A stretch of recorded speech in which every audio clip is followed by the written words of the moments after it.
Kimberly Cheatle, the director of the Secret Service, many times they said she should resign, and they talked about what happened with the man that you were familiar with. You actually were on duty with him during his retirement years at his ranch in California.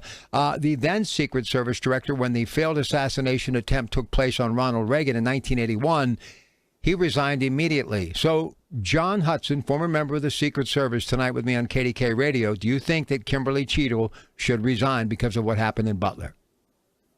I do think she should resign. And if you listen to her answer when she was asked, do you know what happened to him? She said he stayed in his position, and Congressman said no, he resigned. And so she doesn't know her history either. But there's a lot more that she does not know, evidently, is, simple things like she didn't go to the site location to see the scene, the crime scene itself, to better understand where the failures were. And, once you get behind a desk for so long, you tend to forget what happens out in the field and what these ground troops have to contend with out in the field. They request certain resources, certain assets, and they're denied. Once in a while, you have to do a reality check. You have to get out into the field, and you have to understand what these people are going through. With a person in her position, she's just looking at the dollars and cents. She's not looking at the job itself. I believe she's got a very serious shortcoming in that area.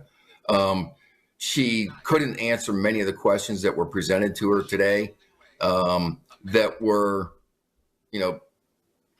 pretty easy to answer about the counter sniper. They asked about her conversation with the counter sniper.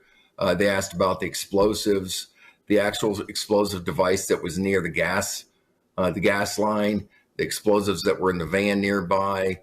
After I say all this, one of the things that I saw today, it just kind of detract a little bit from the technical components of this investigation, was that I saw a bipartisan call for arms, if you will, call for resignation. Absolutely. I saw a bipartisan for the first time in I don't know how long.